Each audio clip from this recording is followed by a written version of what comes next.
১৮০টি দেশের হাজিদের পদচারণে মুখরিত আরাফাত ময়দান। ধর্মীয় গুরুত্ববহ এই ময়দান থেকে হজের সবশেষ পরিস্থিতি জানাচ্ছেন সহকর্মী আদিত্য আরাফাত।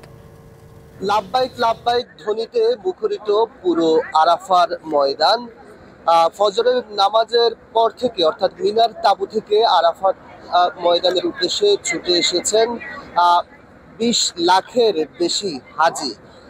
এখানে বাংলাদেশি ৮৫,০০০ হাজি আরাফার ময়দানে এই মুহূর্তে উপস্থিত রয়েছেন। বাংলাদেশি ছাড়াও ১৮০টি দেশের হাজি এখানে উপস্থিত রয়েছেন এবং হজের যে আনুষ্ঠানিকতা সেটি হচ্ছে যে মূলত আরাফার ময়দান। যদিও ৫ দিনের হজের আনুষ্ঠানিক পর্ব রয়েছে, কিন্তু মোটা দাগে যেটি বলা হয় ধর্মীয় দিক থেকে আরাফার দিনই মূলত হচ্ছে যে হজ, এবং কি ৫ দিনের যে কার্যক্রম রয়েছে সেগুলো হচ্ছে যে হজের আনুষ্ঠানিকতা।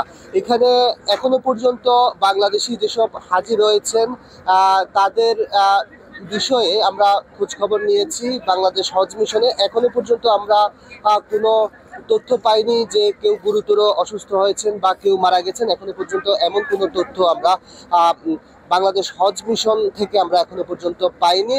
এবং কি এই পর্যন্ত তারা যেটি জানিয়েছেন ১৭ জন যে মারা গেছে, অর্থাৎ সৌদি আরব আসার পর থেকে যে ১৭ জন মারা গেছে এটি এখন পর্যন্ত সবশেষ তথ্য।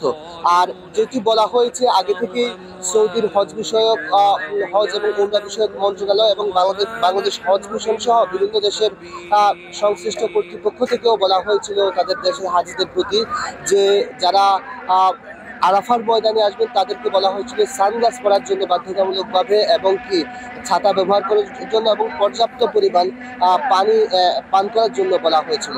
তো আরাফার ময়দান থেকে এ ছিল আমার কাছে সবশেষ তথ্য। নগদের কাছে সব গ্রাহকই প্রিয়, তাই তো সারা দেশে ক্যাশ আউট চার্জ সবচেয়ে কম।